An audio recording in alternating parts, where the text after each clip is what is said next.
दोस्तों, दुनिया की सियासत ने एक बार फिर अपना रंग बदला है और इस बार तस्वीर बिल्कुल वाज़ेह हो चुकी है कि रूस ने अपने दुश्मनों की हेकड़ी निकाल दी है, अमेरिका की चालाकियों को बेनकाब कर दिया है और नाटो के तमाम बड़े मुल्कों को उनके घुटनों पर ला करके छोड़ दिया है। ये वही रूस है जिसे अमेरिका ने अलग थलग करने का सपना देखा था, जिसे दुनिया की तमाम ताकतें मिलकर घेरने की कोशिश कर रही थी। लेकिन आज हाल यह है कि वॉशिंगटन से लेकर ब्रुसेल्स तक हर तरफ रूस के फैसलों की गूंज सुनाई दे रही। रूस ने जो कहा वही किया, नाटो की धमकियों को रद्द कर दिया, अमेरिका के सारे प्रोपेगेंडे को धूल चटा करके रख दी, यूक्रेन को उसके असली अंजाम तक पहुंचने का इंतजार कर रहा है। याद कीजिए, यही अमेरिका था ना जिसने यूक्रेन को जंग में झोंका, हथियार दिए, रूस को कमजोर करने की कोशिश की। लेकिन आज यूक्रेन की हिफाजत का दावा करने वाला अमेरिका खुद भाग खड़ा हुआ है। अब वही यूक्रेन जो रूस से जंग जीतने की डींगे मार रहा था, जिद्दा में जाकर गिड़गिड़ा रहा है, सऊदी अरब में जाकर अमेरिकी हुकाम से इल्तिजा कर रहा है कि हमें बचा लो, पुतिन से 30 दिन की जंगबंदी करवा दो। आज वही नाटो और यूरोपियन यूनियन जो रूस को शिकस्त देने के ख्वाब देख रहे थे, अब पीछे हट रहे हैं। लेकिन रूस अपनी जगह से टस से मस होने को तैयार नहीं। रूस अपने फैसलों पर अड़िग रहा। रूस ने अकेले अपने दम पर अमेरिका की ताकत को मात दी। आज रूस को झुकाने वाले खुद झुक चुके हैं और दुनिया देख रही है। अमेरिका अब खुले तौर पर यूक्रेन को कह रहा है कि तुम्हें रूस के साथ समझौता करना पड़ेगा। फ्रांस के सदर मैक्रों तक ने कह दिया अब फैसला पुतिन के हाथ में है। यूक्रेनी सदर जेलेंस्की खुद अमेरिका और नाटो से मायूस होकर सऊदी अरब में पनाह लेने पहुंच गए हैं। तो क्या अब भी कोई शक रह गया कि इस जंग का असली विजेता कौन है? क्या अब भी कोई यह कहेगा कि रूस कमजोर हो गया है? क्या अब भी अमेरिका और नाटो की चालें कामयाब होंगी? इसका जवाब है नहीं, क्योंकि दुनिया ने देख लिया कि रूस अपने फैसलों पर कायम रहा और आज वही पूरी दुनिया को अपनी शर्तों पर लाने में कामयाब हो गया है। अब सवाल यह है कि क्या रूस 30 रोजा जंगबंदी के लिए तैयार होगा या फिर पुतिन वही करेंगे जो उन्होंने अब तक किया है, दुश्मनों को उनके अंजाम तक पहुंचाना? आइए इस पर तफसील से बात करते हैं और नजर डालते हैं आज की पहली बड़ी खबर पर जो आप अपनी स्क्रीन पर देख रहे हैं। रूस के साथ 30 रोज के लिए जंगबंदी पर रजामंदी के बाद सिक्योरिटी मदद जारी। अमेरिका ने ऐलान किया है कि वो यूक्रेन के लिए खुफिया मालूमात शेयरिंग और सिक्योरिटी मदद पर लगी पाबंदी को फौरन हटा देगा। यह ऐलान जिद्दा सऊदी अरब में होने वाले अहम मुज़ाकरात के बाद सामने आया। यहां यूक्रेनी डेलीगेशन ने ट्रंप इंतजामिया की 30 रोजा उबरी जंगबंदी की पेशकश को मान लिया है। इस जंगबंदी को दोनों जानिब की आपसी रजामंदी से बढ़ाया भी जा सकता है। अमेरिकी हुकूमत ने रूस को साफ कर दिया है कि अमन की राह में सबसे अहम कदम बाहमी जवाबी कार्रवाई होगी।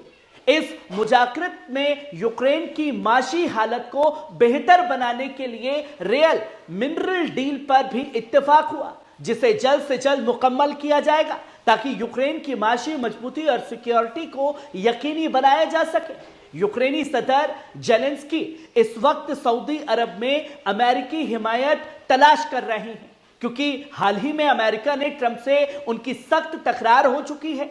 सऊदी अरब ने इस जंग में बतौर सुलहकार अहम किरदार अदा किया। इससे पहले सऊदी अरब ने कई कैदी तबादले करवाए, वॉशिंगटन और मॉस्को के दरमियान अहम बातचीत की मेजबानी की और अब पहली बार अमेरिका और यूक्रेन के दरमियान औपचारिक बातचीत को होस्ट भी किया। इस मीटिंग में यूक्रेनी सदर शामिल नहीं हुए, लेकिन उनकी टीम के अहम अफराद अमेरिकी हुकाम से मुलाकात कर रहे थे। अमेरिका की जानिब से secretary of state Marco Rubio, national security adviser Mike Waltz इस मीटिंग में शामिल हुए। ये दोनों अफराद पिछले महीने रूस के साथ डायरेक्ट बातचीत में शरीक हुए थे। रूबियो ने कहा कि अमेरिका इस वक्त यूक्रेन की पोजीशंस और उनकी रियायतों को समझना चाहता है और फिलहाल सिर्फ सुनने के मूड में है। सवाल यह है कि क्या अमेरिका अब यूक्रेन की मदद से पीछे हट रहा है? क्या यूक्रेन को जंगबंदी के लिए मजबूर किया जा रहा है और क्या रूस के लिए यह डील बड़ी फतेह साबित हो रही है? जहां आप दूसरी खबर भी देख रहे हैं, 30 रोजा जंगबंदी पर रजामंदी के बाद फ्रांसीसी सदर मैक्रॉन का समर्थन। अब फैसला पुतिन के हाथ में है। जी हां, यूक्रेनी सदर जेलेंस्की की जानिब से रूस के साथ 30 रोज जंगबंदी पर रजामंदी के फौरन बाद फ्रांस के सदर मैक्रॉन ने इस तजवीज पर पुरजोर समर्थन कर दिया है।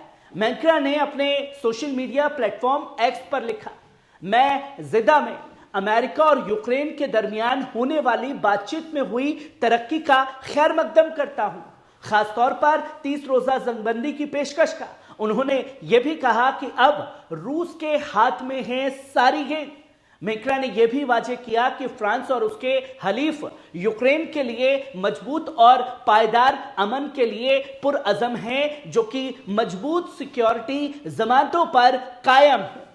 और सिर्फ मैक्रॉन का बयान नहीं दोस्तों, जब सऊदी अरब में यह मीटिंग चल रही है तो उस दौरान 337 ड्रोन से बड़ा हमला रूस के ऊपर किया गया, जहां मुल्क की एयर डिफेंस सिस्टम ने यूक्रेनी हमलों का सबसे जवाबी वार किया, जिसमें 337 ड्रोन मार गिराए। यह हमला रूस की 2022 में शुरू हुई स्पेशल मिलिट्री ऑपरेशंस के बाद अब तक का सबसे बड़ा यूक्रेनी सरहदी हमला माना जा रहा है। रूसी मीडिया ने डिफेंस मिनिस्टर के बयान को नकल करते हुए बताया कि ये हमले रूस के 10 बड़े इलाकों में किए गए, जिनमें मॉस्को, बेलगोरोद, ब्राइंस्क और वोरोजनेल शामिल हैं। इसके अलावा काल्गो, निजनी और ओरेल और रियाजान जैसे रूस के अंदरूनी हिस्सों को भी निशाना बनाया गया है।